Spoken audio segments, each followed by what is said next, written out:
Olá, meus amores! Estamos aqui para mais uma videoaula, estudo sobre o livro da Brené Brown. Eu achava que isso só acontecia comigo. Se você está chegando aqui agora, caiu de paraquedas, ou foi indicado, ou descobriu, enfim, chegou aqui agora e ainda não conhece esse trabalho, nesse canal, Vergonha de Quê? Tem uma playlist de estudo de livro e cada capítulo eu gravo uma aula, videoaula, né, com os slides.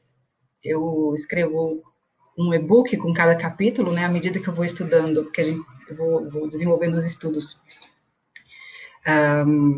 de cada capítulo, eu vou escrevendo o e-book, né? Então tem um e-book que ele está sendo escrito à medida que o estudo vai avançando, né? Então, eu gravo a aula, a videoaula, né, igual estou fazendo aqui, escrevo o e-book e disponibilizo os slides, esses slides que você vai ver aqui nessa aula. E isso tudo eu disponibilizo no grupo do Telegram, que o link está aí embaixo, aí nos comentários, se você quiser entrar. Na verdade, não é um grupo, é um canal, então só eu posto coisas, né? Não precisa se preocupar, não tem um grande volume de informação e também não tem interação, não fica aquela chuva de mensagens que deixa a gente doida, né? Então, esse é o capítulo 2 do livro da Brené, que eu mostrei, eu achava que só acontecia comigo, e ele trata de vergonha, né? Esse livro, ele é o resultado de uma pesquisa que a Brené Brown, uma cientista social americana, fez, ela pesquisa esse tema vergonha há mais de 25 anos, e esse é o resultado de uma pesquisa que ela fez com mais de 300 mulheres, tá bom?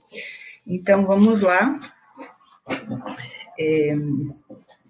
Antes de mais nada, eu vou pedir para você se inscrever no canal, deixar o seu like, né? Se você achar interessante, compartilhe, convide outras pessoas para assistirem esse vídeo e fique à vontade para deixar seus comentários, tá bom?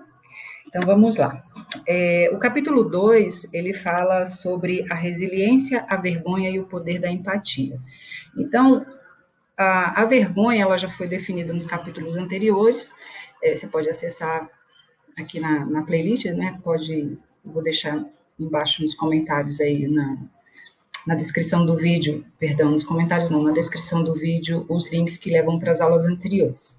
Então, a gente vem estudando o que é a vergonha e como que nos tornamos resilientes a ela. E a forma de nos tornarmos resilientes à vergonha é por meio da empatia, né? Então, no capítulo 2, a Brené vem falando sobre isso, a resiliência, a vergonha e o poder da empatia, tá certo? Mais uma vez, aí não esquece de se inscrever, deixar seu comentário, deixar seu like e compartilhar. Deixar seu comentário, que é muito importante também. Bom, os objetivos desse estudo aqui são esses que estão expostos aí, né? A gente vai ver dentro desse capítulo a resiliência, a vergonha e o poder da empatia. Empatia, mais fácil falar do que fazer. Aprendendo a empatia, empatia, coragem e compaixão. Antes tarde do que nunca, que fala da empatia tardia, né? Empatia e conexão, obstáculos à empatia. Esse precisamos de um pouquinho de vergonha para andar na linha.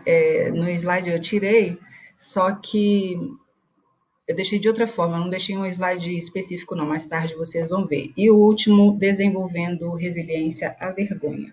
Desculpa aí porque está escrito errado aqui no slide, não tenho como consertar agora, tá bom?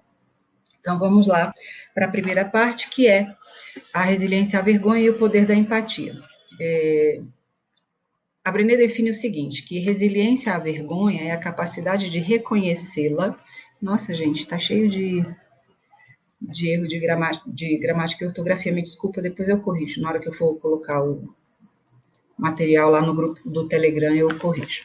Então vamos lá. Resiliência à vergonha é a capacidade de reconhecê-la no momento em que ela ocorre e de passar por ela de forma construtiva, que nos permita manter a autenticidade e crescer a partir das nossas experiências. né? Então, o que acontece? A vergonha, ela é um sentimento que todo mundo tem e que a gente sempre vai ter. Não é possível, de acordo, e tudo isso que eu vou falando é de acordo com o livro, tá? De acordo com o que a autora fala. Nossa, calma. A vergonha, ela é um sentimento que a gente sempre vai ter, uma emoção que ela sempre vai existir e não tem como a gente se livrar dela, né, completamente. O que acontece, o que a gente precisa fazer é nos tornar resilientes a ela. E o que é essa resiliência? É a gente ser capaz de identificar que a gente está sentindo vergonha ou que nós estamos presenciando uma situação em que alguém está vivendo e experimentando, né, a vergonha, e lidar com essa situação, seja com a nossa vergonha ou com a vergonha do outro, de uma forma conectada, de uma forma respeitosa, de forma que a gente consiga tirar um aprendizado daquela situação, né? Então, a gente vai se tornando capaz de se manter autêntico, mesmo numa situação de vergonha, né? Então, isso é ser resiliente à vergonha, a gente conseguir manter a nossa autenticidade, né? E crescer diante daquela situação. A gente para de mentir, né, para não sentir vergonha, porque muitas vezes a gente mente para não se sentir envergonhado diante da expectativa das pessoas, porque a vergonha ela tem muito a ver também com a expectativa da pessoa, dos outros, né, das outras pessoas. Por exemplo, se a gente sabe que alguém tem uma expectativa em relação a nós, de que a gente vai conseguir, sei lá, passar num determinado concurso. Aí a gente não passa e a pessoa pergunta, e aí o concurso estudou? Aí a gente fala, não passei. A gente se sente envergonhado porque aquela pessoa tinha expectativa sobre nós de que nós passaríamos naquele concurso. E esse sentimento da gente frustrar a expectativa do outro faz com que a gente sinta ameaçado a nossa necessidade universal de pertencimento, né? A gente vem vendo, nossa, olha o que eu falei, deixa eu reformular, desculpe, a gente vem estudando, né, sobre o que a vergonha ameaça. A vergonha ameaça nossa necessidade universal de pertencimento, que é uma necessidade biológica, né? Nós somos seres biologicamente programados para a conexão, para o vínculo emocional, psicológico, físico. Então, quando a gente sente ameaçado esse pertencimento, a gente tende, né? A nossa tendência é fazer com que essa ameaça diminua, né? A nossa tendência é proteger o nosso vínculo, é proteger o nosso pertencimento, o nosso grupo. Então, o que a gente faz? Muitas vezes a gente deixa de ser autêntico para pertencer, a gente mente para pertencer. Então, nesse caso do concurso, uma pessoa pode... Ixi, apagou a luz aqui. Esquentou aí a cara. Uma pessoa pode simplesmente falar, não, eu passei sim, só que eu estou esperando chamar e tal. Mesmo que ela saiba que isso é possível de ser verificado, ela pode mentir para, naquela hora, amenizar o sentimento de vergonha dela, porque ela sabe que ela não passou e a pessoa está na expectativa que ela tenha passado, então ela não quer sentir a vergonha naquele momento ali, então ela diz que passou sim. Ou então que o resultado não saiu, alguma coisa, ela inventa ali uma história para ela não sentir a vergonha daquele momento, né, de não ter alcançado o objetivo que a pessoa esperava, a expectativa que a pessoa tinha em relação a ela, né? Então, como que a gente supera isso, né? A Brené, ela fala sobre a empatia, né? Alguns pontos que eu anotei aqui, que fala que a desconexão é uma ameaça. A desconexão, ela é a desconexão é o rompimento desse sentimento de pertencimento, desse sentimento, dessa necessidade do vínculo, do laço, né, com a outra pessoa, ainda que seja temporário, tá? Porque às vezes a gente está conversando com uma pessoa para resolver um problema, mas a gente precisa daquela conexão ali na hora, mesmo que aquela pessoa a gente nunca mais vai ver de novo, a gente precisa que a pessoa esteja presente para ocorrer a conexão, o vínculo ali naquela hora, para a gente estabelecer uma comunicação de boa qualidade e resolver aquele assunto. Então, a conexão, ela é essencial, ela é indispensável, né, dentro dos relacionamentos, dentro da sobrevivência. A conexão é uma questão de sobrevivência, o pertencimento é uma necessidade relacionada à nossa sobrevivência. A desconexão leva a gente, em casos mais graves, até ao suicídio, né? Eu já falei isso antes, nos capítulos anteriores. Aí, então, assim, para superar a vergonha, o antídoto da vergonha é a empatia, né? Então, a gente precisa trabalhar essa habilidade, que não é uma habilidade inata, ela é construída, e a gente precisa se empenhar, estar disposto a construir essa habilidade em nós. O terceiro ponto é que existem graus de resiliência à vergonha. Existem graus de resiliência, tem coisas que nos afetam mais, tem coisas que nos afetam menos, né? Tem coisas para as quais a gente já tem mais. Quando a gente fala de empatia, a gente tem que ter em mente que a empatia inclui a autoempatia, né? A nossa capacidade de ter empatia com a gente mesmo, com os nossos próprios sentimentos, né? Então, mais para frente a gente vai ver o que é exatamente a empatia, vai ficar mais claro, tá? Então, de acordo com o nosso grau de empatia com a gente mesmo, com a nossa própria força, o nosso grau de conexão com o nosso interior, a gente tem maior resiliência à vergonha, àquilo que nos incomoda.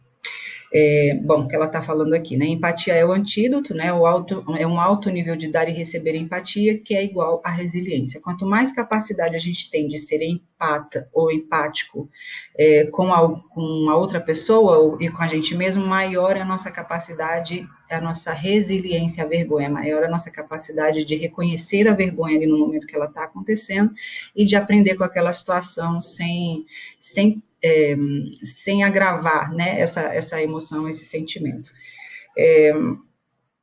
Eu falei uma palavra, empata, né? A definição de empata pode ter a ver com aquelas habilidades metafísicas, extrasensoriais, de pessoas que sentem a energia do outro, né? E empático, uma pessoa muito capaz de exercer a empatia, que também tem a ver com se colocar no lugar do outro, perceber o sentimento do outro. Então, são duas coisas bem conectadas, com algumas diferenças, mas dois adjetivos muito, muito bem conectados, tá bom? Adjetivos e substantivos, ou substantivos, dependendo do contexto. Falou aqui a professora de gramática. Então, vamos lá.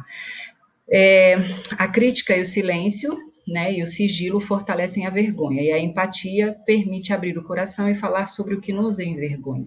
Então, assim, como eu falei, né, a vergonha, ela leva em altos níveis, assim, níveis finais, e a ponta, né, tipo, o cúmulo da vergonha pode levar ao suicídio. Porque o que acontece? Quando a gente sente vergonha, a gente tem uma tendência a se afastar do sentimento. Nós temos tendência, é uma forma de sobrevivência também, de se afastar a qualquer sentimento que nos doa, que nos machuque, né?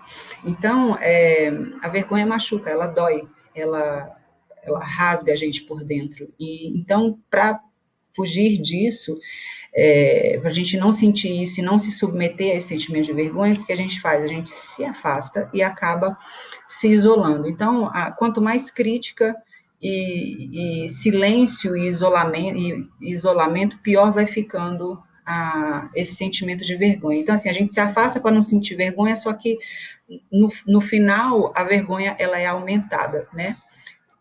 Já quando a gente se abre, né, quando a gente abre o coração e aciona aquele nosso modo coragem, né, de abrir o coração e falar sobre a vergonha, automaticamente essa vergonha já perde força. Isso é uma coisa que não tem nem o que questionar, esse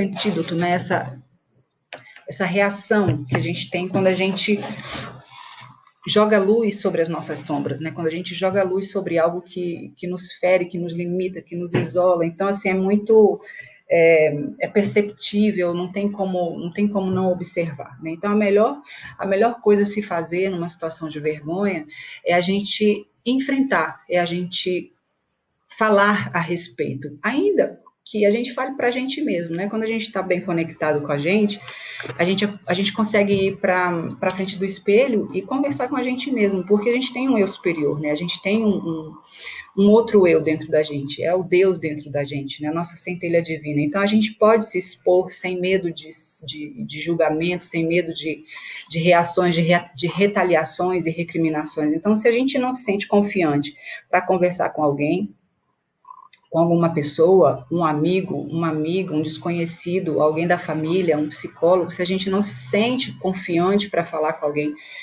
a gente pode ir lá na frente do espelho, eu já fiz isso, a gente pode ir lá na frente do espelho, olhar bem no fundo dos nossos olhos e falar, olha, minha centelha divina, Deus em mim, eu sei que você está aí. E eu me sinto assim, assim, assim, isso me machuca assim, assim, assim. Eu não aguento mais, ou então eu quero melhorar, ou então por que isso acontece? Enfim, a gente pode perguntar o que a gente quiser, a gente pode falar o que a gente quiser para essa parte divina que existe em nós, né? E a resposta vem, pode ter certeza, e isso alivia muito. E é uma forma da gente proteger também a nossa privacidade se a gente não tem ali um esquadrão do quadrado, né? O esquadrão do quadrado tem num outro livro da Brené, que é um pequeno papel quadrado com o nome de algumas pessoas, né? O nome é uma quantidade de pessoas que cabe num pequeno papel quadrado, e esses nomes dessas pessoas compõem o nosso esquadrão que a gente, pessoas com as quais a gente pode conversar sobre qualquer coisa e que a gente não se sente ameaçado e que a gente sabe que não vai julgar e que a gente pode abrir o coração e mostrar o pior que a gente tem, né? Então, se nós não temos o nosso esquadrão do quadrado, nós podemos ainda assim abrir o nosso coração para a parte de Deus que existe em nós. Algumas pessoas chamam de Espírito Santo, outras pessoas chamam de self, a psicanálise, né, chama de self, algumas pessoas chamam, sei lá, de eu superior, de centelha divina, eu gosto de chamar de eu superior, de Deus em mim, a minha parte que é conectada, nossa parte, né, que é conectada com uma consciência superior a nós, e que nos traz aquilo que a gente precisa receber do alto, das esferas superiores, das consciências superiores, para que a gente consiga ir se construindo, se reconstruindo e evoluindo nessa terra, né? Bom, o próximo ponto são algumas frases que ela traz, né? Exemplos de empatia. Eu compreendo, já passei por isso, está tudo bem, você é normal, entendendo o que está passando. Então, assim, eu entendo o que está passando.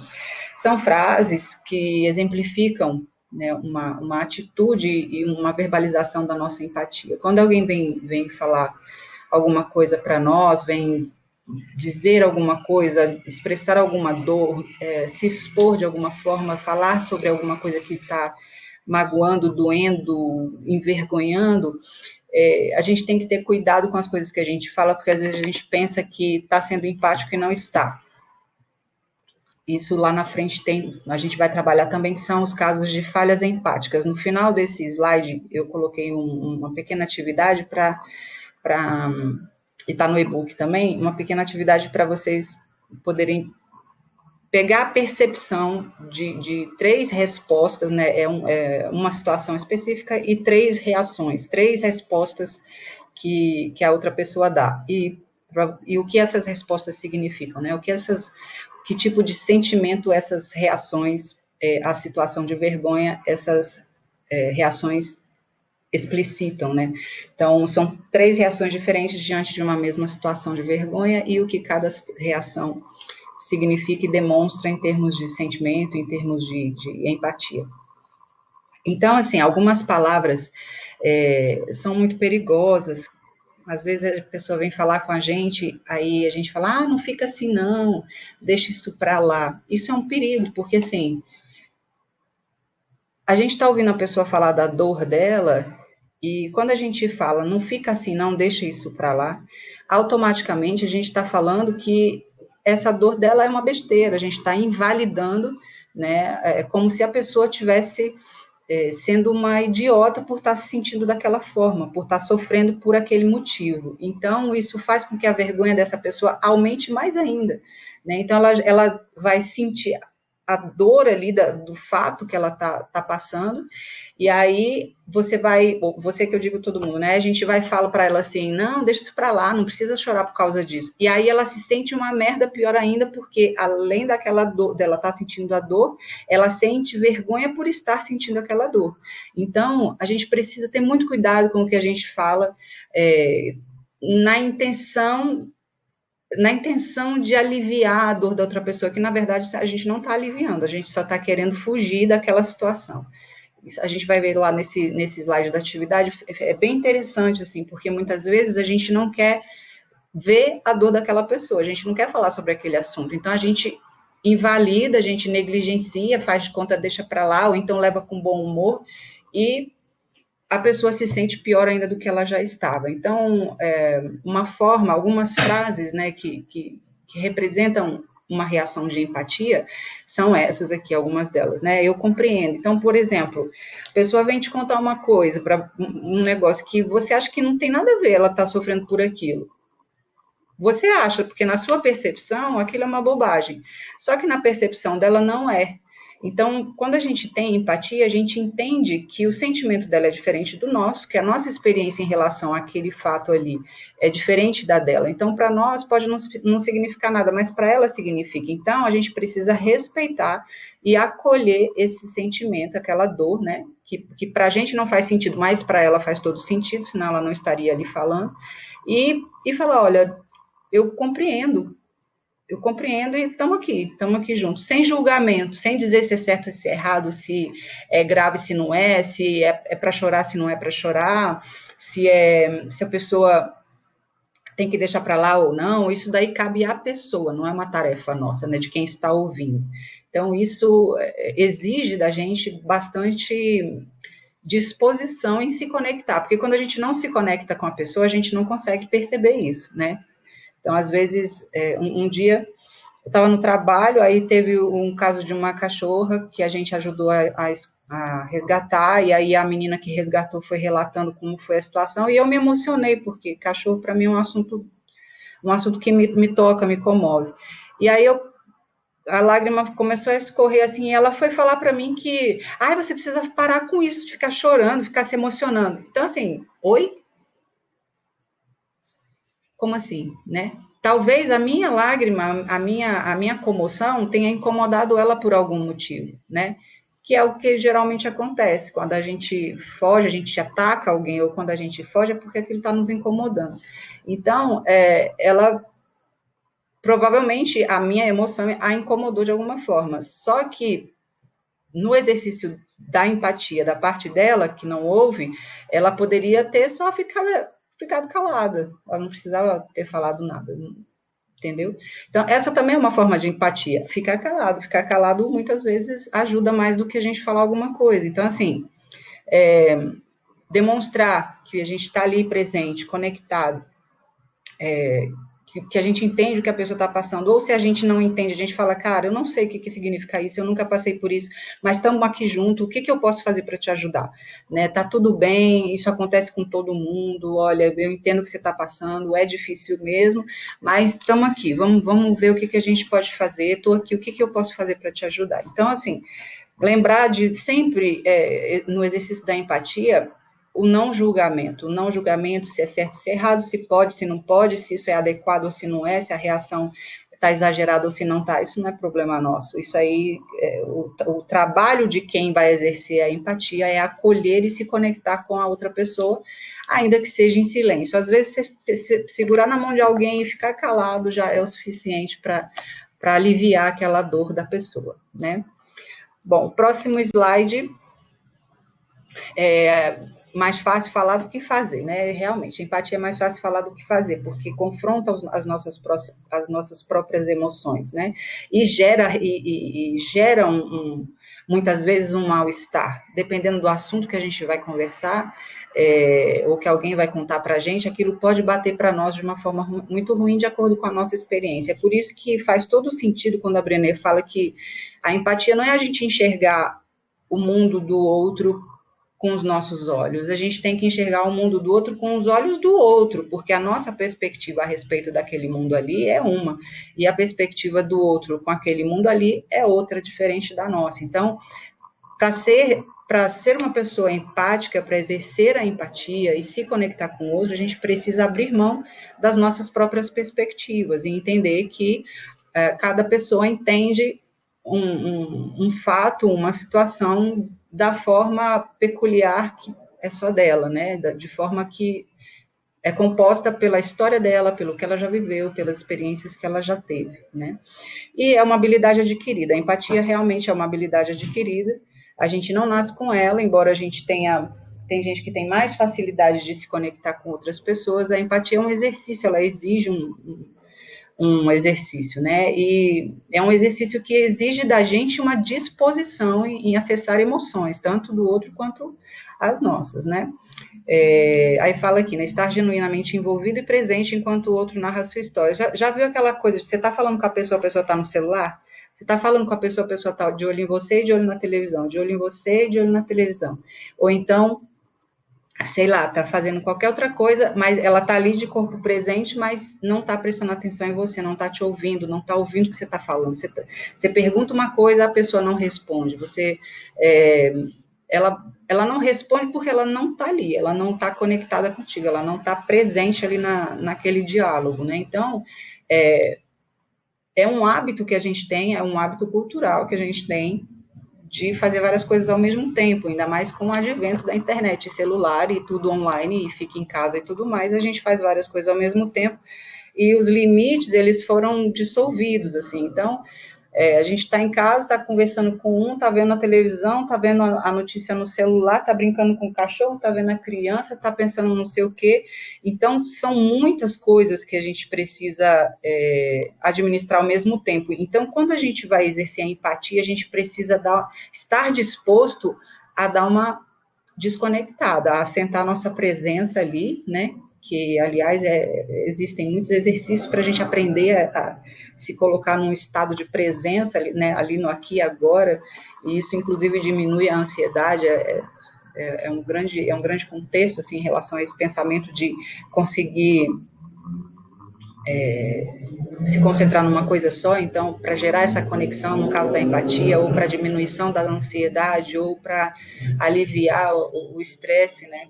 Então, é um exercício que a gente precisa fazer nos tempos de hoje, sempre precisamos, mas hoje a gente tem mais condição de acessar informações e ferramentas que nos ajudam a fazer isso, né? A manter e construir o estado de presença, a conexão. Mas tudo isso parte da vontade e da disposição da gente. Se a gente não tiver disposto a sentar, dedicar, deixar o celular para lá, falar, olha, vem cá, meu filho, me conta aqui o que está acontecendo.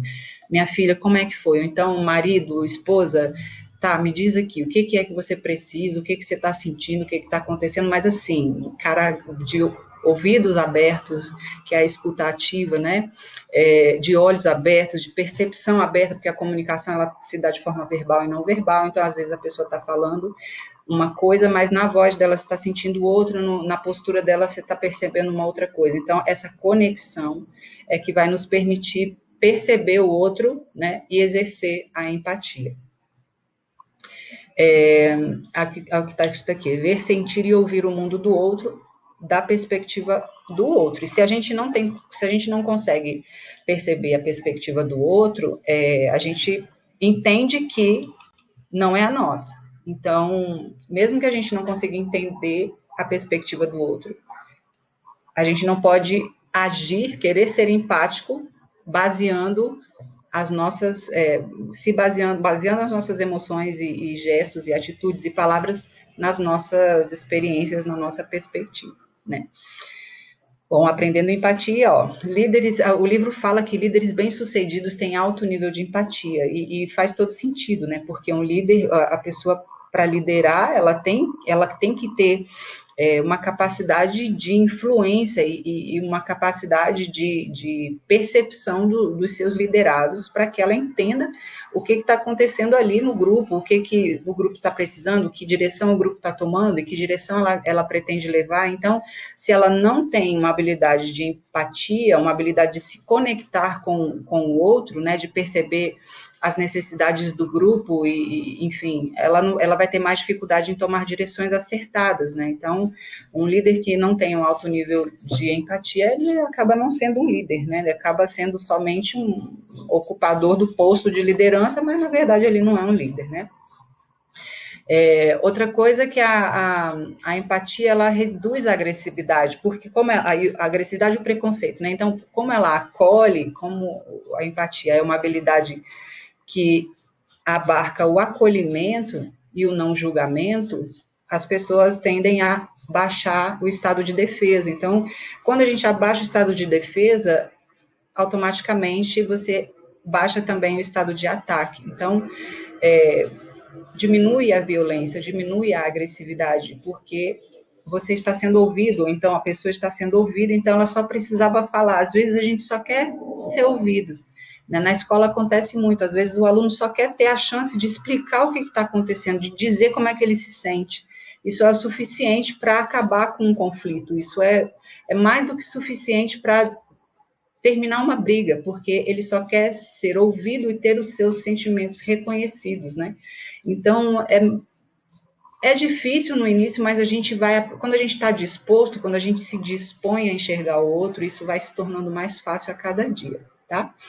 E, sim, a empatia ela é essencial para as relações significativas, as relações de confiança, porque a conexão, né, gente? A empatia conecta, a vergonha, ela separa, a vergonha, ela desconecta. Então, se a vergonha desconecta, a empatia conecta. E nós, como eu falei antes, somos seres biologicamente programados para a conexão. Então, se somos biologicamente programados para a conexão, e essa é uma necessidade de sobrevivência, que é o pertencimento, a conexão, o afeto, o vínculo, né, os laços, né, sociais, afetivos, emocionais, profissionais, tudo, a empatia se torna, e a empatia promove essa conexão, então a empatia se torna fundamental para construir relações robustas, né, relações saudáveis, aquela relação que você consegue ser verdadeiro e autêntico, né? Porque uma relação que não permite que a gente seja autêntico, seja ela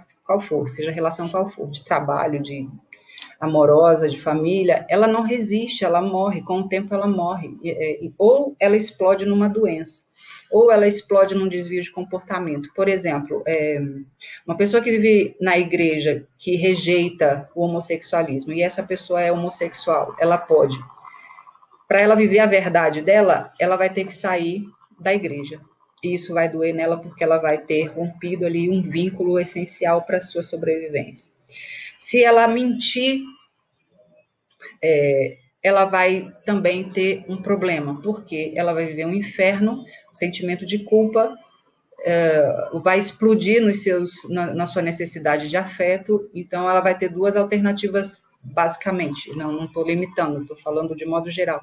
Ela pode ter uma vida dupla, que também vai destruir ela por dentro, porque ela vai sentir culpa e vergonha, ou ela não vai exercer o seu campo afetivo. E as duas coisas são destruidoras, né? Então, a pessoa que não pode ser verdadeira onde ela vive, com quem ela vive, uma hora vai dar ruim, uma hora ela vai explodir, ou ela vai se afastar, ou ela vai ficar doente, ou vai dar um escândalo, ou ela vai ter uma vida dupla, ou seja, as relações que não são baseadas na confiança e na verdade, elas têm dias contados, né? Elas têm dias contados, pode demorar mais, o que piora mais ainda a consequência, né? Quanto mais demorar para a verdade vir à tona, para a autenticidade se estabelecer e para libertar a pessoa, quanto mais demora isso, pior vai ficando e mais estrago faz, mais consequências e sequelas de toda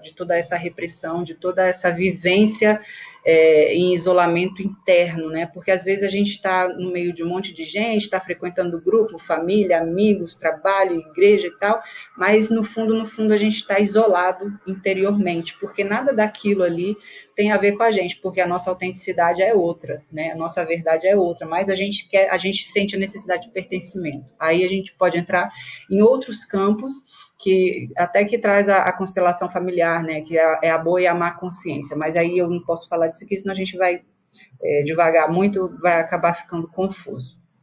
Então, assim, a resiliência, a vergonha depende da empatia. E a empatia, ela tem 4 atributos, ela exige 4 habilidades.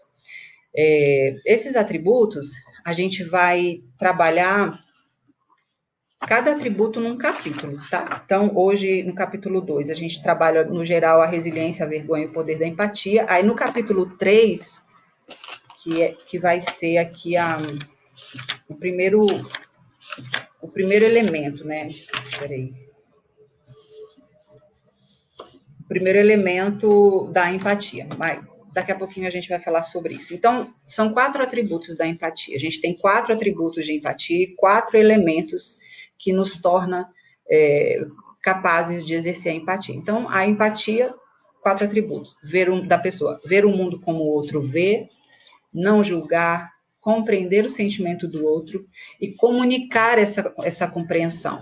Então, o comunicar, por que eu deixei em caixa alta aqui? Porque dentro do meu projeto Comunicação para a Paz, eu defendo que a comunicação, a qualidade das nossas relações depende da qualidade da nossa comunicação. Então, a empatia, ela é um elemento fundamental também de uma boa comunicação, porque quando a gente exerce a empatia, a gente se coloca de forma empática na frente de uma pessoa, ela se sente mais livre para comunicar o que ela está falando, ela se sente mais livre para expor, para falar, para demonstrar, ainda que de linguagem não verbal, para demonstrar aquilo que ela está sentindo. Então, os atributos da empatia, de uma pessoa empática, que é ver o mundo como o outro vê, aquilo que eu falei antes, que é ver o mundo do outro a partir da perspectiva do outro. Nem sempre isso é possível, então a gente resguarda aquela coisa de, cara, eu não faço ideia do que você, eu não sei o que você está passando, eu nunca experimentei isso, mas eu imagino que seja difícil, estou aqui, vamos junto, eu estou aqui com você,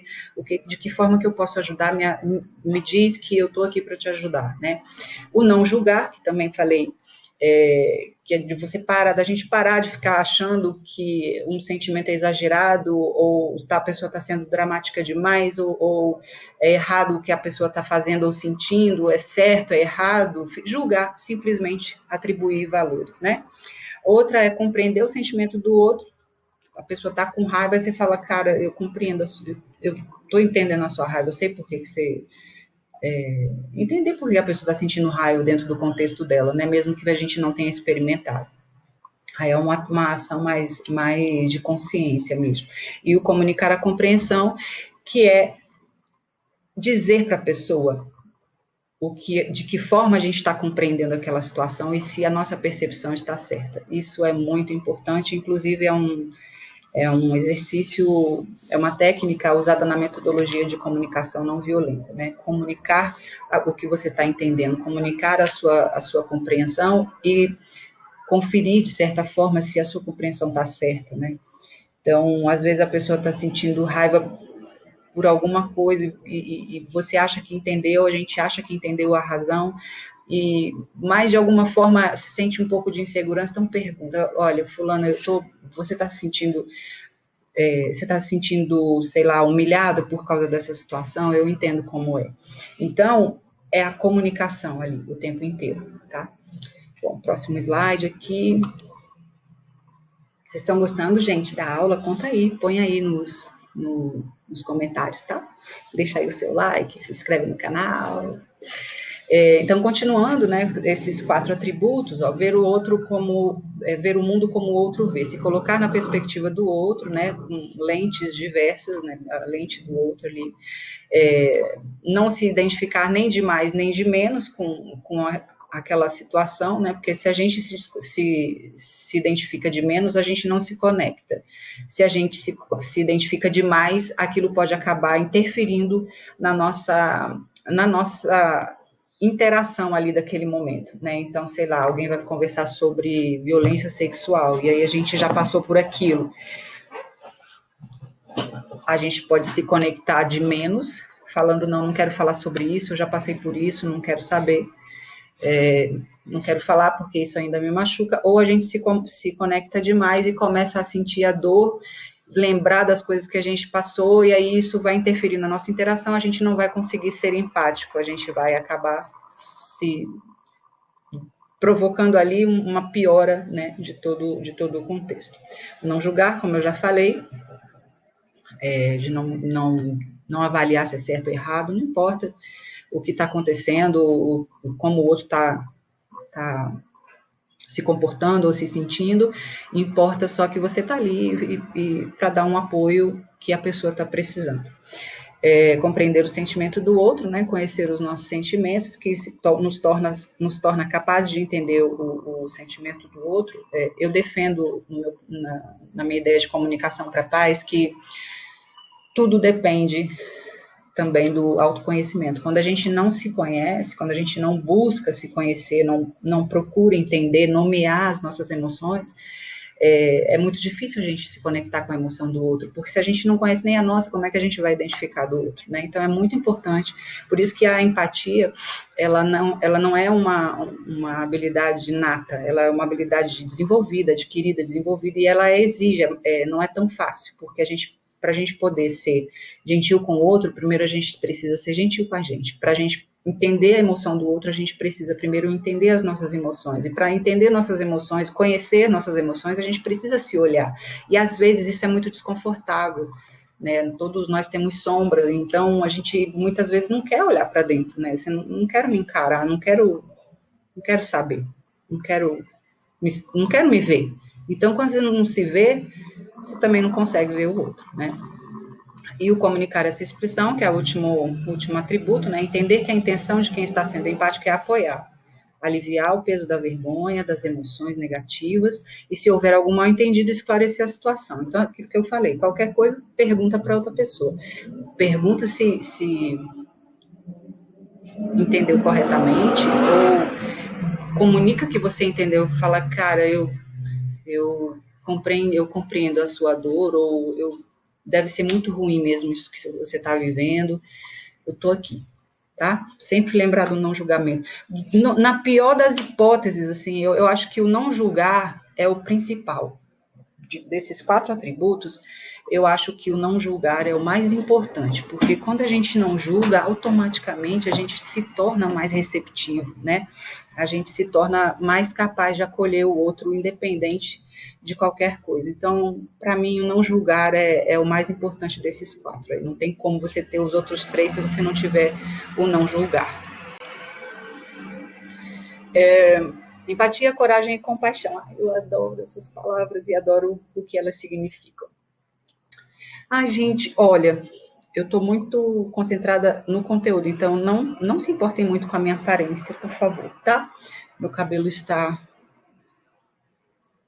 bagunçado, minha cara sem maquiagem, sem batom, mas eu acredito que o mais importante é o conteúdo, tá bom? Que não dá, toda hora é muita coisa para fazer e tem horas que eu não dou conta, não, de produzir, tá? Às vezes eu faço, às vezes não. Vamos lá. E é bom também que vocês me veem também na realidade. Vamos lá. Empatia, coragem e compaixão. A empatia a gente já trabalhou, né, nela um pouco. Então a gente vai entender agora o conceito de coragem, que eu já trouxe também nos capítulos anteriores, que é o conceito que a Brené traz. Antigamente, coragem era usada, era uma palavra que era definida como abrir o coração, né? Era considerado aí nas filosofias mais antigas, né, um atributo feminino. Coragem era um atributo mais feminino, né, mais de sensibilidade, mais de exposição. Então, é histórico e a gente sabe que a mulher tem um pouco mais de facilidade em se abrir, né, o homem costuma ser mais fechado dentro da construção do papel masculino de guerreiro, de controle, de aquela aquela figura, aquele papel mais endurecido, mais protetor, mais guerreiro e tal, então faz com que o homem acabe se fechando. Então, compreendeu-se lá atrás que a coragem, no sentido de abrir o coração, era um atributo basicamente feminino.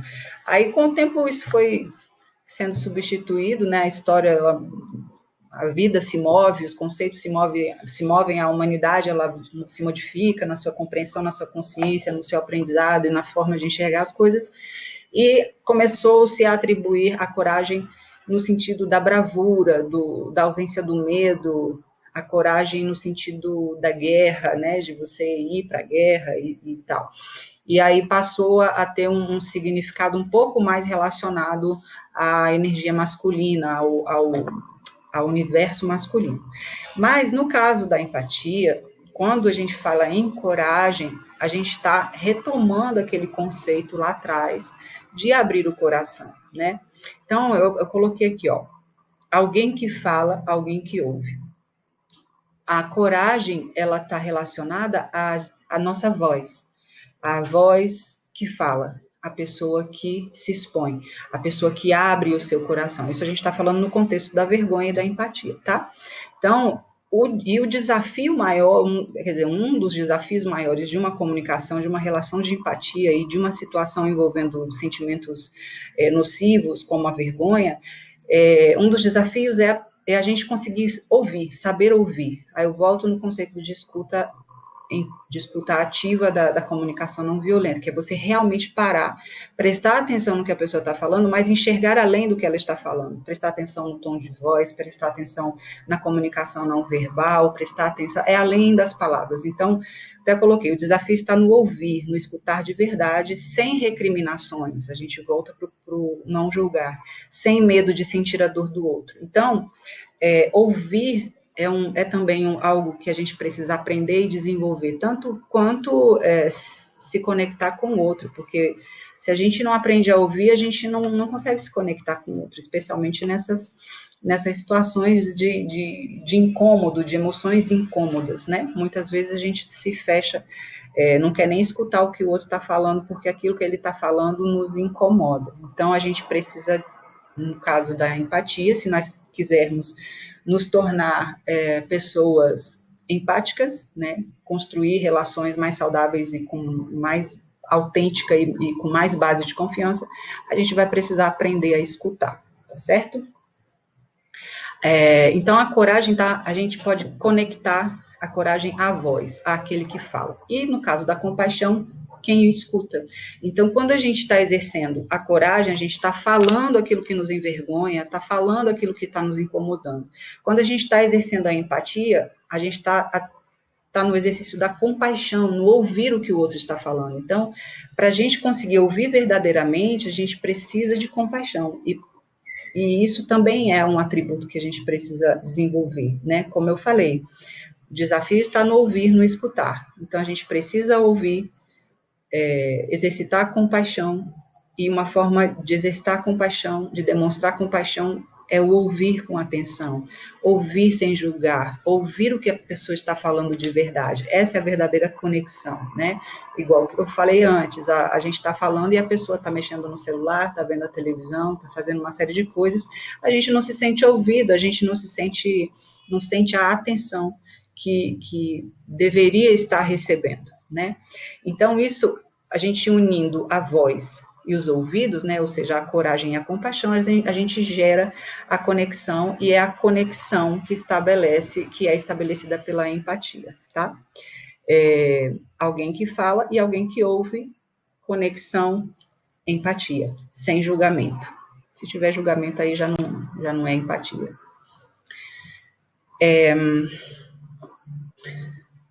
Bom, continuando nessa questão da empatia e coragem, né?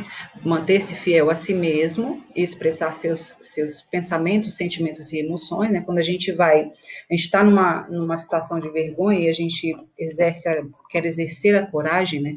Ou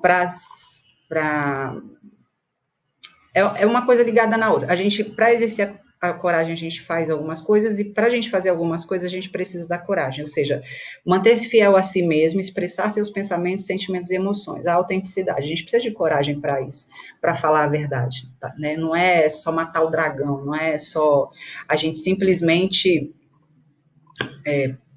fazer de conta que aquele sentimento não existe, ou então ignorar. A gente precisa olhar para ele, falar sobre ele, pensar sobre ele, elaborar, trocar ideias, e isso exige coragem.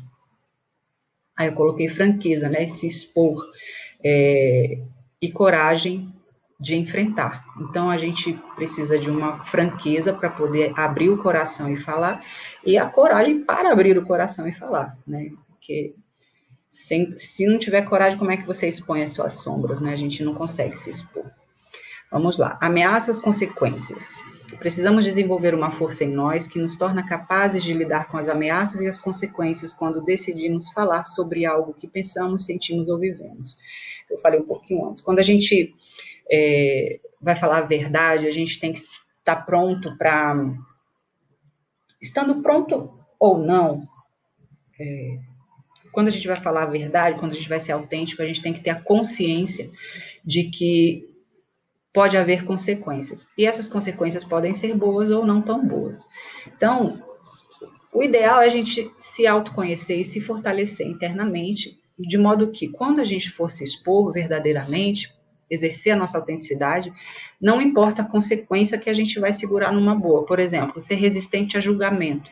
Quando a gente vai falar a verdade, vai se expor, a gente tem que saber que as pessoas, vai ter gente que vai gostar, vai ter gente que não vai gostar, vai ter gente que vai julgar e vai recriminar, e vai ter gente bombardeando, mas também vai ter gente apoiando, concordando, se identificando com a nossa ideia. Então, quando eu falo aqui de ameaças e consequências, está relacionado a esse momento que a gente vai se expor, né, numa atitude de coragem. A gente pode até esperar por uma reação com empatia, mas pode ser que ela não venha. Então, a gente precisa cada vez mais exercer a autocompaixão, a autoempatia, a autoconexão, para que a gente tenha condições, né, de resistir às consequências, sejam elas quais forem. Eu botei assim, ó, às vezes a compaixão está em ouvir o que o outro tem a dizer, às vezes está em se sentar ao lado da pessoa que está ali dominada pelo medo de não estar pronta para compartilhar. Às vezes a pessoa quer falar, mas ela está com tanto medo de falar justamente por causa das consequências, né? Ela está apavorada, ela quer falar, ela precisa falar, ela não aguenta mais aquela angústia, aquele sentimento, aquela coisa que deixa ela tão envergonhada, ela precisa encontrar apoio, e ela tem tanto medo de falar que ela fica ali paralisada. Então, a compaixão e a empatia pode significar simplesmente você só ficar ali e ter a paciência de que ela vá no tempo dela. Se ela quiser falar, beleza. Se ela não quiser falar, beleza também. Estou aqui. Na hora que você quiser, eu estou aqui para acolher, para ajudar, né? Enfim, fazer o nosso papel, exercer a nossa humanidade, né? Aí é sobre a empatia e a compaixão, abrir-se para a experiência do outro, né? Sabendo que podemos experimentar o medo da nossa dor. Pode significar ir em direção ao que nos assusta, o que eu falei um pouquinho antes. Quando a gente vai se expor a uma conversa franca, vai se expor a uma conversa corajosa, né? Uma pessoa vai se abrir para nós e a gente quer ser empático com aquela pessoa, e a gente vai fazer ali uma conexão real, a gente vai olhar para as emoções dela, a gente tem que estar sabendo que a gente pode estar indo encontrar emoções que nos incomodam. Então, igual o exemplo que eu citei antes, o assunto qual é? Violência sexual. Eu já passei por isso.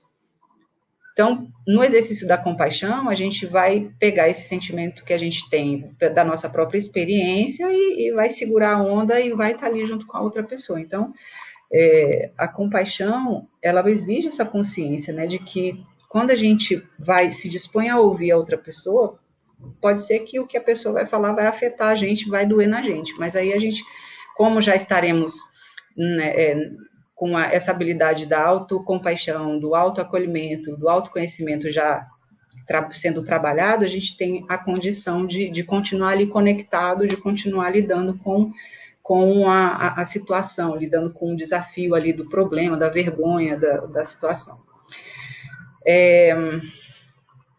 Não permitirá aversão, nem deixar que o medo provoque resistência. Aí o que acontece? Quando a gente não tá se trabalhando internamente e a gente se vê numa situação que está para abordar um assunto que a gente não quer, nossa tendência é justamente essa, é gerar uma aversão. Uma aversão, não quero falar, a pessoa resiste, a gente resiste, né? A gente rejeita, a gente se distancia. Então, na compaixão, a gente tem que ter em mente que o exercício da compaixão, ele não permite isso, né? Então, a gente tem que baixar esses muros aí, tem que baixar essas defesas, né, esses mecanismos de defesa para que a gente possa se conectar com a outra pessoa, tá? Aí eu coloquei que é um compromisso que requer prática constante, envolve auto-perdão, porque às vezes a gente não consegue realmente, e aí realmente a gente não é capaz de ser empático, porque tem situações que a gente não consegue ser empático, e aí a gente vai abordar ali mais para frente a empatia tardia, né? Às vezes a gente não consegue, né? Então, e tudo bem. Então, a gente quer ser empático, mas muitas vezes a gente não vai conseguir. E tudo bem. Então, a gente se acolhe, a gente se entende, não fica se julgando, não fica se criminando, se recriminando, se culpando, porque nós temos também as nossas limitações, que são temporárias também. Na medida que a gente vai amadurecendo, a gente vai curando, né, nossas próprias dores.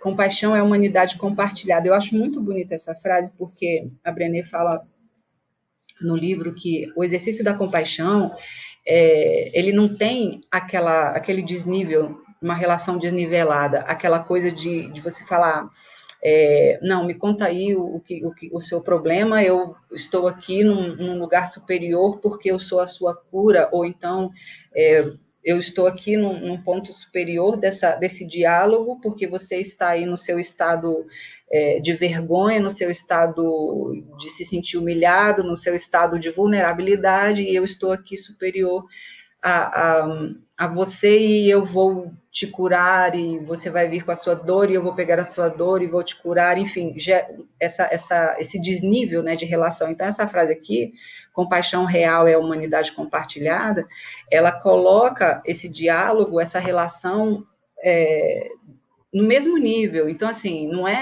é uma pessoa que está sofrendo, que está falando, e a outra que está ali numa postura de cura, não. São duas pessoas, dois seres humanos, que têm muitas dores, que são dores que acontecem para todo mundo, que, né, não, eu achava que isso só acontecia comigo, mas não, acontece para todo mundo, seres humanos iguais, não tem desnível ali não, as mesmas dores, nós estamos sujeitos às mesmas mazelas, né, então, não importa onde a gente vive, o país que a gente vive, a nossa crença religiosa, a nossa situação econômica, nosso gênero, não interessa.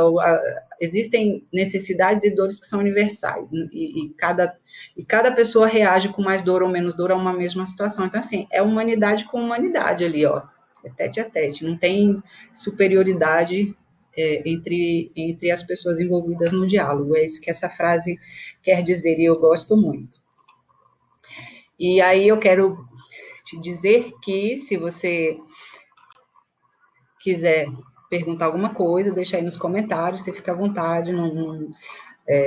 Nas minhas abordagens não existe pergunta idiota, né? Não existe pergunta sem sentido. Para mim, eu estou aqui para acolher as dúvidas e tentar tentar esclarecer ou colocar a minha percepção, sugerir uma reflexão, porque eu considero que os pontos de vista são legítimos, né? Então, não tem certo e errado. A ideia aqui é justamente não julgar, tá? Então, deixa aí a sua pergunta ou o seu comentário, eu vou ficar muito feliz e agradecida pelo prestígio aí de interagir com você. Antes tarde do que nunca, é o que eu falei sobre a empatia tardia, né?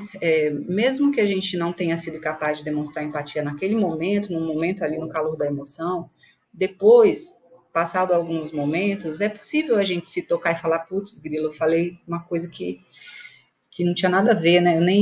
Eu não me conectei com a pessoa, ela estava precisando de ajuda e eu não falei nada. E aí a gente se toca disso depois E a Brené fala que vale a pena, sim, a gente exercer a empatia tardiamente, né? Ela até traz uma historinha, uma história de duas amigas que estavam conversando e uma queria ter muitos filhos e a outra tinha dois, e a que queria ter muitos filhos estava num momento de angústia, num momento de angústia porque ela estava achando que ela não ia conseguir ter mais dois filhos, ela já tinha dois, ela queria ter quatro. E aí a amiga que tinha dois falou para ela, não, dois tá bom, você tá doida, dois já tá ótimo já. E ela ficou mais triste ainda, né? Porque ela se sentiu invalidada. Ela falou, poxa vida, eu quero ter quatro, e meu sonho é ter quatro filhos, ter família grande. E ela não encontrou na reação da amiga uma compreensão de que aquele era o desejo dela. E é um desejo legítimo, né? Então, mesmo que a amiga ache que só dois tá bom, porque para a amiga já tá o suficiente, ela já se embanana muito com os seus dois, não significa que para outra pessoa vai ser a mesma coisa. Então, aí essa amiga foi embora, mas logo depois ela percebeu que tinha sido rasa, não tinha se conectado com as emoções da amiga e tal, e telefonou para ela, falou, a gente pode se conversar, a gente pode falar, me desculpa, você falou da sua frustração em achar que não podia ter mais filhos, e eu fui tão egoísta, só joguei a minha opinião baseada nas minhas experiências e tal, então eu queria te pedir desculpa e tal. Então, assim, isso é a empatia tardia, e vale a pena, é muito melhor, né, porque desfaz aquele mal-entendido, aquele mal-entendido não, foi bem entendido, mas desfaz aquela emoção de recriminação, porque foi uma recriminação. Ela queria ter 4 filhos, e aí a outra, que já tinha 2, achava que era o suficiente, recriminou ela por querer 4. Então, ela se sentiu envergonhada por querer 4 filhos. Então, assim, vale a pena depois a gente exercer o momento da empatia e reconhecer reconhecer que a gente falhou ali na hora, né? Que houve uma falha empática ali. Então, é sempre importante a gente manifestar o nosso reconhecimento, né? Mas para isso a gente precisa ter disposição, né? Deixar o ego de lado e exercer mais amor do que o ego, né? Aí eu botei aqui, ó, nos bloqueamos para as emoções do outro e isso impede a empatia. O que aconteceu? Essa amiga dos 2 filhos, ela se fechou para a ideia de ter 4 filhos, porque para ela 2 já estava bom, e ela não conseguiu exercer empatia com a amiga, ela não conseguiu ver o lado da amiga, só conseguiu olhar para a dificuldade que ela mesma tinha para criar para lidar com seus 2 filhos, né? Então, é basicamente isso. Aí eu coloquei falha empática. Quando perdemos a oportunidade de sermos empáticos, né? E às vezes a gente não consegue ser empático, e às vezes a pessoa também não consegue, mas a gente se empenha, ajusta a falha e corrige ali, e os relacionamentos evoluem. Gente, o e-book com o resumo desses capítulos, ele está no Telegram, tá?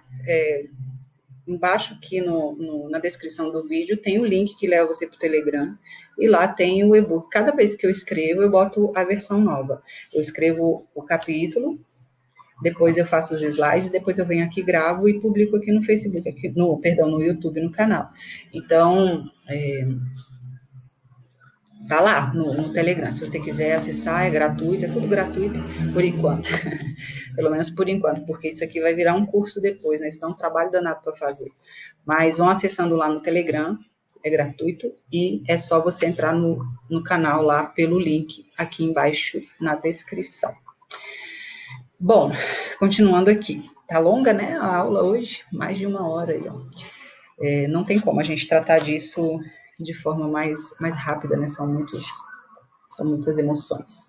Empatia e conexão. Relacionamentos são fios, né? Então, são conexões, são linhas, né? São fios que nos ligam às outras pessoas. E essas linhas, elas podem formar teias que libertam ou que aprisionam, né? Quando a gente, nos capítulos anteriores, eu coloquei a teia da vergonha, e nesse tem a teia da empatia, tá lá no e-book. Vocês não vão conseguir enxergar aqui, mas eu coloquei lá no e-book, tá? Deixa eu ver se dá. Tá vendo aqui, ó? Isso aqui é uma escalinha, né? vergonha e empatia. Vergonha de um lado, empatia do outro lado. E a linha ali mostrando os níveis, os graus, né, de resiliência à vergonha. Então, o que acontece?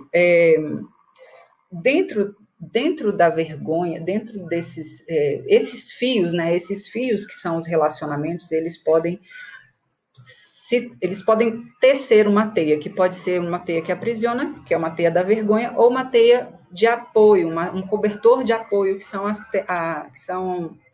as teias da compaixão, da coragem, da empatia. Então, o que acontece? Se você pega esses fios, que são os relacionamentos, e combinam ele de uma forma de julgar, de exigir que a pessoa entre em padrões, de ficar limitando as pessoas, de fazer com que a pessoa se sinta envergonhada por quem ela de fazer com que a pessoa tenha que deixar sua autenticidade, sua verdade de lado, aí você está criando uma teia de vergonha, uma teia que aprisiona, né? Você vai estar gerando uma desconexão, são relacionamentos tóxicos, nocivos, destruidores. Agora, se você pega esses fios, é interessante, só um parêntese aqui, é interessante que as mesmas pessoas que constroem a teia da vergonha são as pessoas que constroem a teia da empatia. Dependendo do assunto, a mesma pessoa pode ser empática ou pode ser julgadora, né? Dependendo da situação, a mesma pessoa que é empática aqui, ela vai ser horrível ali. Então, depende do assunto. Ou seja, tanto a teia da vergonha quanto a teia da empatia é formada pelos mesmos atores, pelos mesmos agentes, né, as mesmas pessoas. Então, a escolha é nossa. A gente pode, com os nossos fios de relacionamento, construir teias que aprisionam, gerando a desconexão e gerando vergonha, ou cobertores de apoio. Eu prefiro ser cobertor de apoio, que é muito mais quentinho, muito mais gostoso. Eu gosto muito mais de acolhimento, de ser acolhida e de acolher, né? Então, conexão, apoio mútuo, experiências compartilhadas, aceitação e sensação de pertencimento, tá? Aí, não sei se vai aparecer, não sei se aparece o cursor aí quando eu clico, quando eu passo aqui por cima, não sei se aparece na aula. Embaixo aqui da primeira coluna escrito conexão, está escrito: nos sentimos valorizadas, aceitas, merecedoras, ratificadas, validadas. Está no feminino porque o livro ele é baseado numa pesquisa com mulheres, né? Mas isso se aplica a qualquer ser humano, independente de gênero, não só de ser humano, qualquer ser vivo, para mim, até planta tem consciência, até seres inanimados têm consciência, eu acredito nisso. Depois que a gente começa a estudar física quântica, você vai abrindo a mente, vai tendo outras percepções. Então, a conexão, o que ela faz? Ela apoia mutuamente, né? São experiências compartilhadas. E quando a gente se sente conectado, que a gente se sente pertencente, a gente se sente assim, ó, aceita, merecedora. Isso aí está no slide do capítulo anterior, mais explicadinho. Eu deixei aqui porque eu gosto muito de ver esses sentimentos. É muito bom a gente ter bem claro na consciência de como a gente se sente quando a gente está vivendo uma relação saudável, quando a gente está vivendo uma relação construtiva, conectada, né? Quando a gente está vivendo o pertencimento. Aí tem o fortalecimento e empoderamento mútuo, soluções de problema, aprendizado, descoberta. Gente, eu estou vendo um monte de erro de ortografia, releve, tá? Porque eu estou escrevendo demais e às vezes passa batido mesmo, mas só depois que eu vou revisar, e às vezes revisando eu ainda perco. Ó, tem vários, aprendizado, estímulo, mas releve aí porque sabe como é que é. Vamos lá. Descoberta, estímulo à autenticidade e liberação das expectativas externas. Isso é muito importante porque liberar-se de atender às expectativas externas faz com que a gente seja verdadeiro, né? A gente, quando é acolhido, quando a gente se sente pertencente e tem o direito de ser autêntico, a gente se liberta de atender à expectativa do outro. E isso diminui muito a vergonha, porque aquilo que eu falei antes, a gente fica preocupado em atender à expectativa do outro, porque se a gente não atender, a gente não vai pertencer. E aí se a gente não atende a expectativa do outro, a gente fica com vergonha. Se a gente fica com vergonha, a gente pode se isolar ou mentir ou ser quem a gente não é, né? E isso é destrutivo, não tem como mais a gente fazer de conta que não é assim, né? Aí eu coloquei aqui sobre a autoempatia, que é fundamental para a empatia, né? Se a gente não consegue ser empático com a gente não vai conseguir ser com o outro, aquela velha máxima, né, de cada um dá o que tem. Então, se nós não somos bons para nós não vamos conseguir ser bom para o outro. Aí vem os obstáculos à empatia. Os obstáculos à empatia, cara, é muita coisa, porque são muitas emoções que bloqueiam, que a gente se conecta com o outro. Mas, basicamente, assim, a empatia, ela supera a vergonha, compartilha sentimentos e faz com que a gente se sinta integrado e pertencente, ou seja, não estamos sós. Aí a gente entra num conflito de conceito também, que é a simpatia. Qual a diferença entre simpatia e empatia? A simpatia, de modo geral, a gente vê que aquela pessoa alegre, aquela pessoa, que simpática, receptiva, né? Aqui no livro, nesse trabalho, o conceito de simpatia é outro. O conceito de simpatia aqui é uma busca de aprovação. Tem a ver com outro conceito geral? Tem, claro, óbvio, que a gente fica simpático, alegre, receptivo e tal, para se sentir aprovado pelo outro, né? Ou para fazer com que o outro se sinta bem. Tem a ver também. Só que aqui, dentro desse escopo do estudo da vergonha e da empatia, a simpatia ela pode aumentar a vergonha, porque a simpatia ela busca uma validação daquilo que você está falando. Então, vou ler aqui os pontos. Pode aumentar a vergonha, busca fortalecimento do lugar de vítima. O que significa isso? Buscar o fortalecimento do lugar de vítima. A pessoa chega assim, nossa, eu estou passando por uma coisa muito horrível, ninguém me ajuda. Sabe aquela frase feita que todo mundo fala, que fala assim, para julgar, para não sei o quê, tem um monte de gente, mas para ajudar não aparece ninguém? Isso é a construção, é a ocupação de um lugar de vítima. E quando a gente busca simpatia, a gente está buscando validação desse lugar de vítima. A gente não quer que a pessoa olhe para as nossas emoções de verdade e fale, não, peraí, vamos olhar aqui para essa situação. Não, a gente quer que a pessoa fale, isso mesmo, realmente, coitada de você, nossa, você está passando por coisas muito difíceis e tal.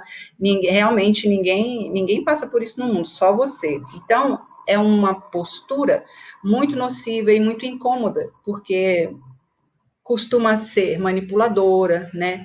Costuma fazer com que a pessoa se sinta, a outra pessoa que está ouvindo, né, se sinta constrangida, culpada ou compelida a fazer alguma coisa que a pessoa quer. Então, quem busca simpatia ela não quer resolver o problema, ela não quer conexão, ela quer aprovação e muitas vezes para alcançar algum objetivo, ela quer uma manipulação ali. Então, a simpatia, a busca pela simpatia, né, ela julga, ela estimula a piedade, a dó, aquela coisa, coitadinho, nossa, ninguém me entende, ou então, poxa, ninguém compreende essa pessoa, tenha pena de mim, porque eu sou coitado. Procura confirmação de singularidade. O que é isso? A pessoa está querendo que a gente concorde com ela que o problema dela é pior do que os outros, né? Ou que aquilo só acontece com ela. E isso é muito chato, provoca afastamento nas pessoas, né? E demonstra manipulação. A gente não precisa de muito esforço para perceber quando a pessoa está se fazendo de vítima ali, com o objetivo de alcançar algum resultado, né? E isso é muito chato, incomoda e bloqueia a empatia. Então, se a pessoa se coloca nessa postura, dificilmente ela vai conseguir encontrar um ambiente, uma reação empática, né, à situação que ela está vivendo ali. Às vezes é inconsciente, às vezes é do hábito dela ser assim, mas isso é um fato, né? Então, não vamos buscar a simpatia. A empatia resolve, a simpatia não é legal.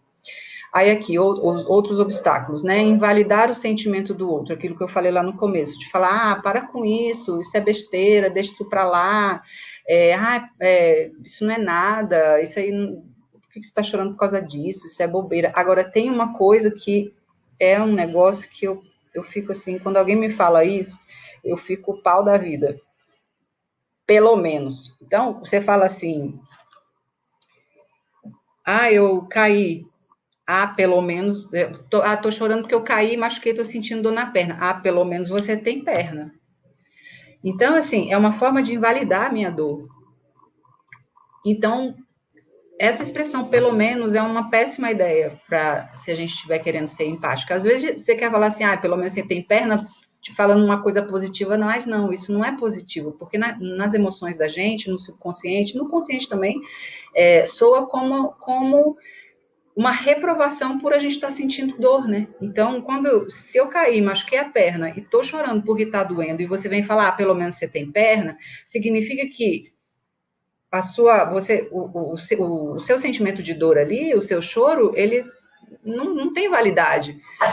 Você está chorando, você não devia estar chorando, você não devia estar reclamando, porque pelo menos você tem perna, né? Então, assim, é uma péssima expressão, né? É uma forma horrível de invalidar o sentimento da outra pessoa. E aí isso faz o quê? Que a gente sinta vergonha, porque eu tô chorando, tô com dor na minha perna. Você vem falar, pelo menos você tem perna. Aí eu me sinto uma idiota por estar chorando, porque estou sentindo dor, uma dor legítima, né? Então, eu me sinto envergonhada por essa situação. Então, atenção ao vocabulário, atenção às expressões, né, que a gente usa. Outra coisa são as comparações. As comparações também são muito nocivas. Tipo, você vai contar, o meu. É igual eu coloquei aqui, ó. Tô muito triste porque minha mãe é alcoólatra. Aí a outra pessoa fala, pelo menos você não tem que cuidar da sua irmã que é viciada, como eu tenho que fazer. Então, assim, sempre que a gente faz uma comparação, você invalida a situação do outro dizendo que a sua é pior. E isso é uma atitude que fomenta a vergonha e gera desconexão. Então, é zero de empatia aí nessa situação. Então, não comparar, né? Quando a gente começa a comparar, a gente bloqueia para a percepção empática, a gente bloqueia para a atitude, para o gesto e o exercício da empatia, né? Cheguei, sei lá, perdi meu emprego. Menina do céu, e eu que estou desempregada há não sei quanto tempo, ou então, menina, você perdeu o emprego, que nossa, é besteira, porque daqui a pouco você arruma, pior sou eu que não consigo não sei o quê. Então, é desse jeito. Além do que é uma atitude bem egoísta, porque você está tirando a fala da pessoa, a atenção da pessoa e trazendo para você, né? Então, você está dizendo que o seu problema, o problema da pessoa não significa nada, o meu que é muito pior, né? Então, eu que tenho que ter a atenção no momento.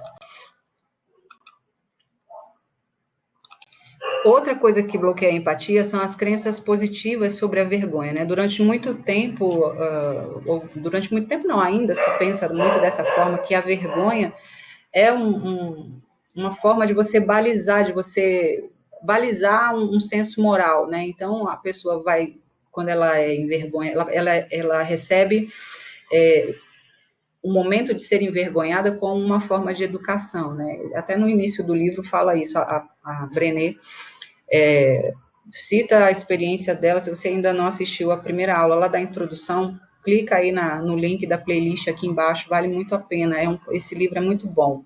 Esse livro pode ajudar a curar muitas coisas que a gente tem dentro da gente.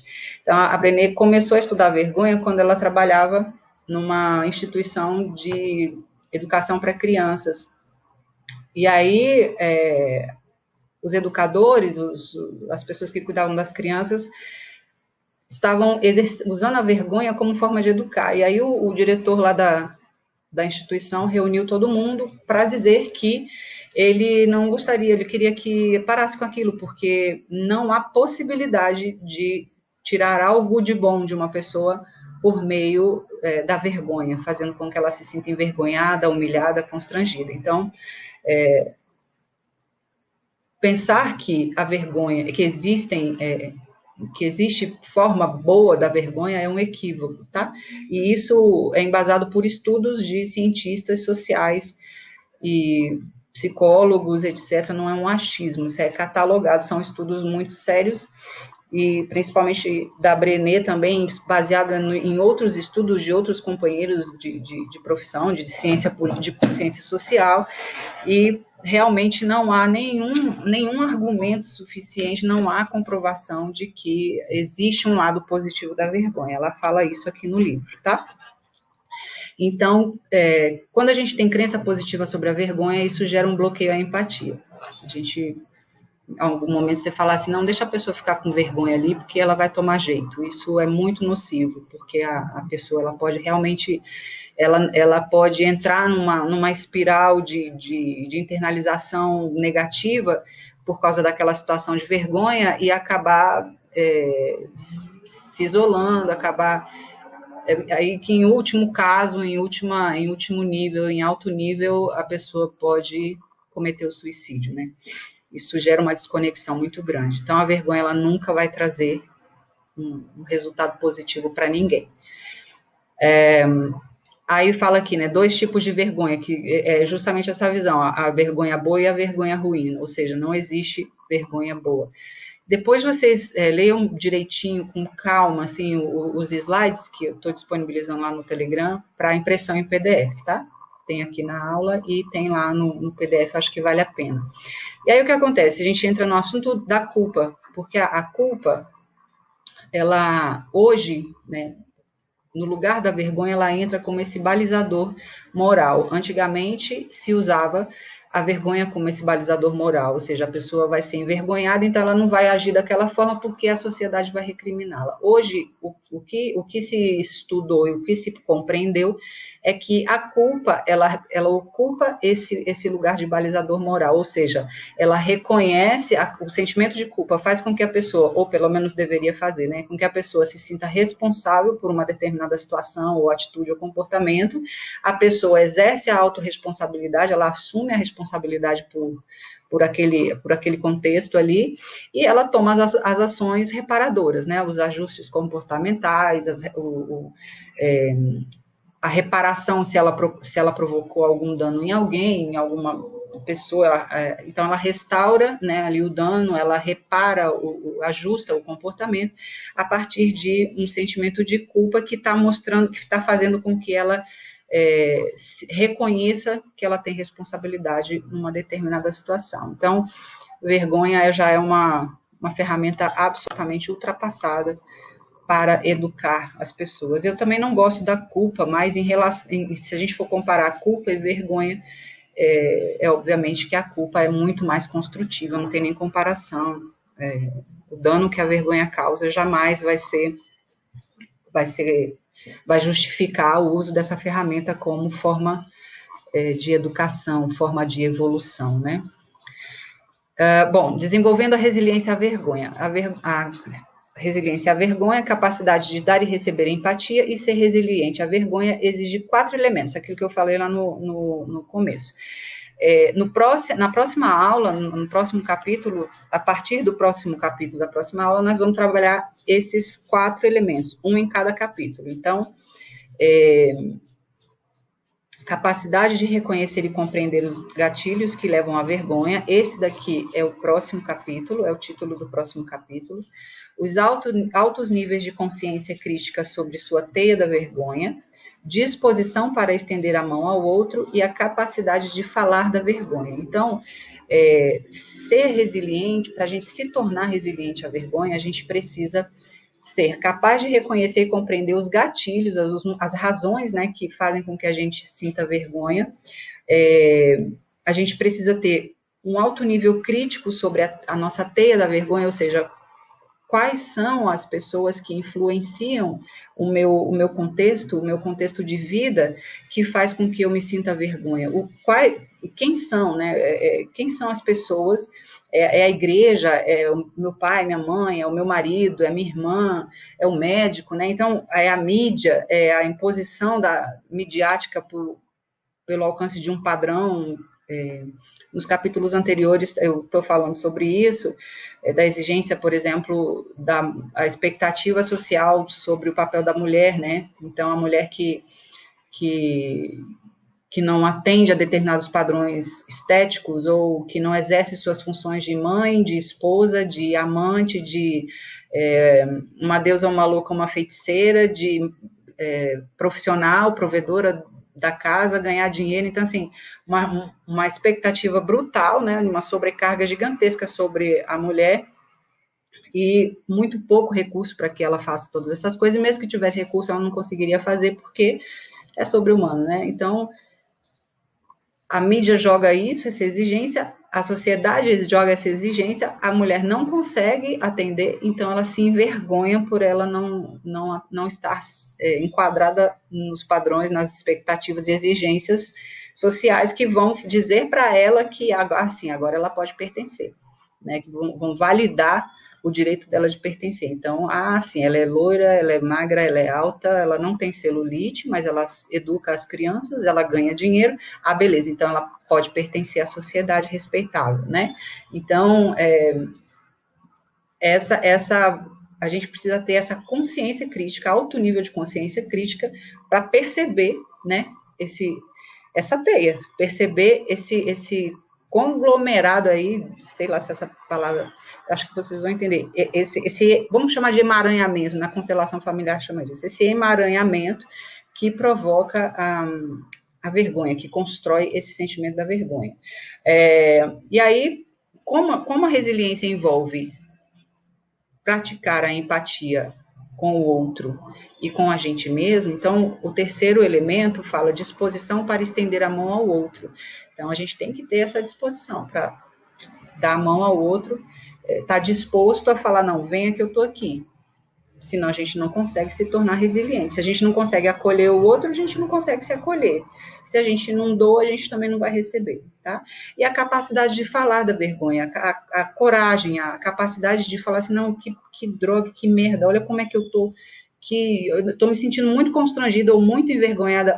Lembrei aqui, seguinte, no capítulo anterior, tem a definição de vergonha, constrangimento e humilhação, tá? É importante saber esses conceitos, que são coisas diferentes. Então, vergonha, constrangimento, humilhação, tá certo? Volta lá no capítulo, veja lá a definição, porque a gente vai precisar dessas definições aí na continuidade dos estudos, tá certo?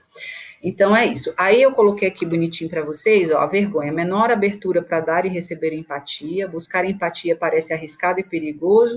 É difícil superar o medo, a recriminação e a raiva e se conectar profundamente. Então, quando a gente está com vergonha, a gente se fecha. E quando a gente se fecha, a gente se nega a oportunidade de receber empatia, acolhimento, apoio de outras pessoas, né?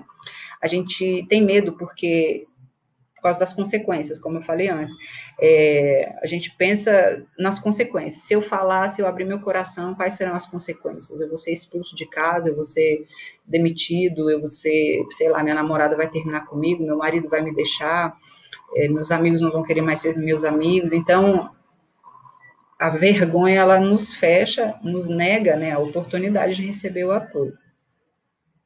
E aí no livro fala, né, que é difícil superar esse medo da recriminação para poder se conectar. E isso só é possível, no meu entendimento, pelo que eu já aprendi até agora, eu não vi isso escrito no livro, mas é uma percepção minha até por conta das outras coisas que eu estudo.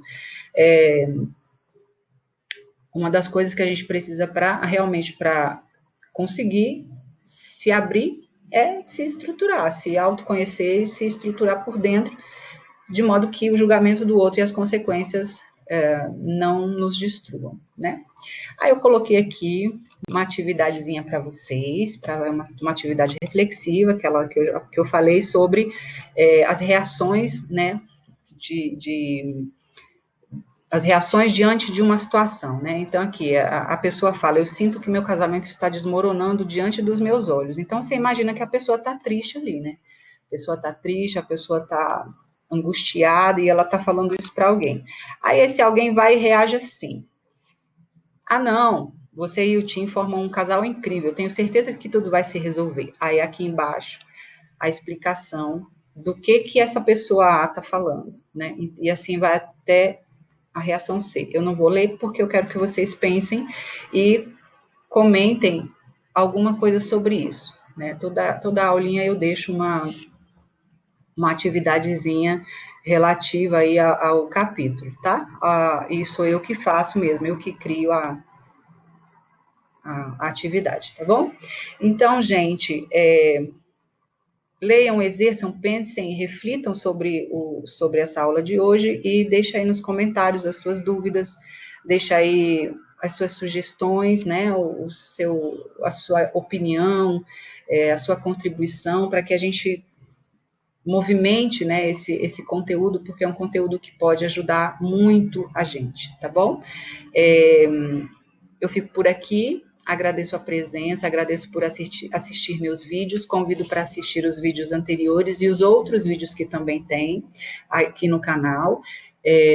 Deixa o seu comentário, curta, compartilha, se inscreve no canal, porque quanto mais gente souber desses conteúdos, mais gente vai ter oportunidade de pelo menos refletir, né, a respeito da sua própria vida, a respeito da sua postura, do seu modo de se relacionar. E quando a gente reflete sobre o nosso modo de viver, a gente consegue melhorar, consegue perceber onde a gente pode ajustar, o que a gente está fazendo de bacana, o que a gente está fazendo de não tão bacana que a gente pode melhorar. Então, quanto mais pessoas se curando, quanto mais pessoas mais felizes, mais a sociedade ganha, mais o universo ganha, né? Porque quando somos todos um, então quando um cresce, o todo cresce. Quando a parte melhora, o todo melhora também, tá bom? Então, muito obrigada mais uma vez. Meu nome é Anne Evans, esse é o canal Vergonha de Quê? E assista aos outros vídeos. Se alguém estivesse perguntando sobre a minha formação, eu sou professora, sou formada em letras português e inglês. Eu tenho também um curso de administração, mas eu nunca exerci, né? Quer dizer, já exerci, mas enfim, não é a minha área preferida, né? Eu estou cursando no momento Introdução ao Direito Sistêmico e estou cursando também uma pós-graduação em Mediação de Conflito. Já concluí o bloco de Comunicação Não Violenta, já fiz 2 cursos de Comunicação Não Violenta e estou agora estudando isso. Além disso, eu estudo Filosofia Hermética, que é base da física quântica, né? Que isso daí me dá uma outra visão. Uma visão mais sistêmica da nossa existência, tá certo? Então, conheçam o meu projeto, Comunicação para a Paz. Sejam muito bem-vindos ao canal. Quem já está aqui, por favor, permaneça e vamos junto. Um beijo, até a próxima aula. Entra lá no canal do Telegram para você ficar sabendo, né, de quando o vídeo chegar e quando entrar a apostila nova, a leitura nova. Enfim, entra lá que você vai ficar sabendo, tá bom? Um beijo grande, fiquem com Deus. Deus abençoe a sua vida. Um beijo.